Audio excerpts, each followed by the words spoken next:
কারাগারে গেলেন দৈনিক আমার দেশ পত্রিকার ভারপ্রাপ্ত সম্পাদক মাহমুদুর রহমান। সাবেক প্রধানমন্ত্রী শেখ হাসিনার ছেলে ও তার তথ্য প্রযুক্তি বিষয়ক উপদেষ্টা সজীব ওয়াজেদ জয়কে অপহরণ করে হত্যার ষড়যন্ত্রের অভিযোগে তাকে 7 বছরের কারাদণ্ড দেওয়া হয়েছিল। সকালে আত্মসমর্পণ করে জামিন চাইলে আদালত জামিন নামঞ্জুর করে কারাগারে পাঠানোর আদেশ দেয়।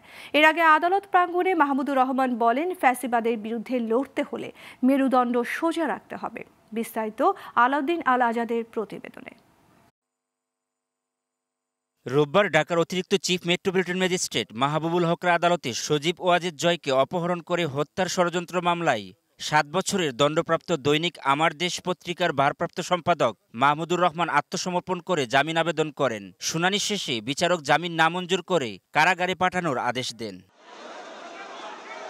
এদিকে আদালত প্রাঙ্গণে মাহমুদুর রহমান বলেন, ফেসিবাদের বিরুদ্ধে লড়াই করার জন্য নিজেদের মেরুদণ্ড সোজা রাখতে হবে। এই মেরুদণ্ড সোজা রাখার জন্য আত্মসমর্পণ করেছেন।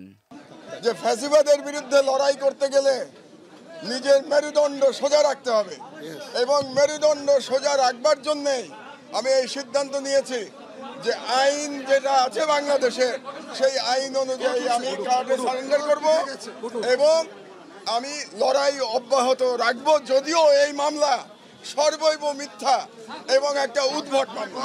এ সময় তার আইনজীবীরা বলেন, মিথ্যা ও সাজানো মামলায় মাহমুদুর রহমানকে 7 বছরের কারাদণ্ড দেয়া হয়। এ সময় আইনজীবীরা এই মামলার সুষ্ঠু বিচারের দাবি জানান এবং এই মামলার ঘটনাস্থল আমেরিকায়, সেইটাকে কারসাজি করে বাংলাদেশে ঘটনাস্থল দেখিয়ে সেই মামলা করেছেন এবং জনাব মাহমুদুর রহমান এবং শফিক রেহমানকে জেল দিয়েছে 5 বছরে।